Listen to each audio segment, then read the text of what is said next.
Okay, guys, it is October, and this is my favorite month because it signifies um, more uh, people wanting to play horror-themed games.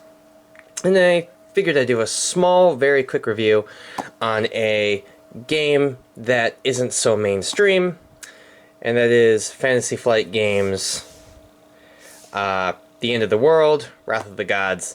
There's a couple other versions of this. There's one about the zombies, of zombie apocalypse. There's one about aliens, and there's one about robots. So I do believe there's four in total. And much to the dismay of a lot of game masters, it's hard to get players to feel kind of scared about, a horror game. Like, you can get your characters, you can roleplay your characters to be kind of spooked, but how do you try to get your players to actually feel like they're kind of there? They're scared. Maybe not necessarily freaking out, but to the point where like they kind of feel like, oh my gosh, my character is in danger. Well, what's the best way to go about doing that? Sorry for knocking the camera there. Then, well, playing yourself. What's cool about this game is that it basically asks you to make yourself via a very easy game sheet. I'll show this to you. Sorry about that. Very easy game sheet, and basically just statting yourself out the way you think you would be statted out, and having your having your friends critique your statting of yourself, and then literally the game most of the time picks up where you are sitting.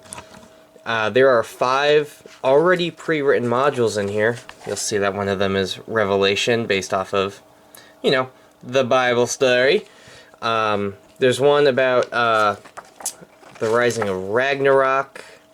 There's the Draugr, Frost Giants. Let's see here. Where are the other ones? The cool thing is that they are all kind of broken into 2. So there's almost like there's 5 total, but there's like 10 adventures total. Because there is an apocalypse story and a post-apocalypse story.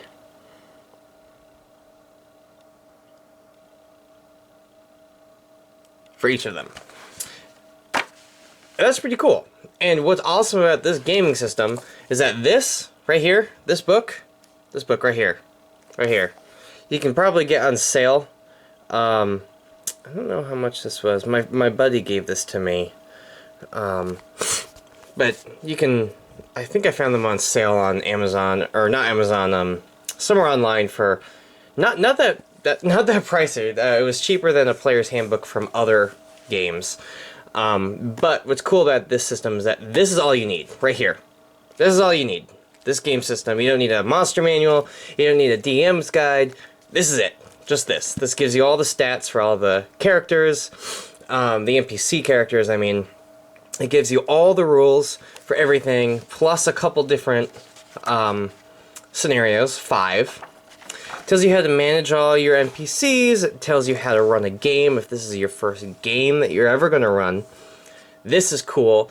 And then those who are a little bit more crafty as DMs, or GMs, sorry, this isn't D&D. For those of you who are a little bit more crafty, you can start making your own NPCs using the templates in here so that you can write your own stories. It's a very easy system. A lot of people online seem to compare it to Fate. I can kind of see why they're comparing it to Fate, but it is not the Fate system by Evil Hat. It is a different system where you use 2 different kinds of dice. Red and blue is what they suggest, or black and white, or big dice and little dice. And it's just positive and negative dice pools. So, let's just take a look at a physical stat, dexterity. Let's say that you're trying to jump a fence while being chased by one of the star spawn of Cthulhu. Your GM says, hey, you have running shoes on, and we say that your dexterity is 4. You're not necessarily an out-of-shape person. You could probably leap a fence. And he would give you a certain amount of dice. It tells you how to calculate how much dice you want to give someone.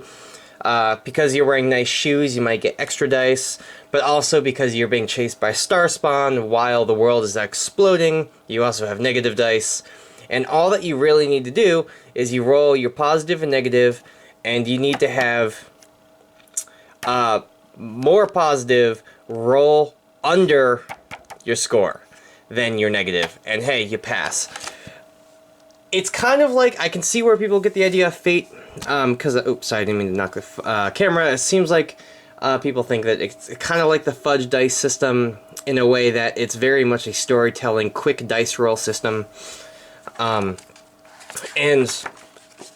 everything really is statted in here for weapons that you might have.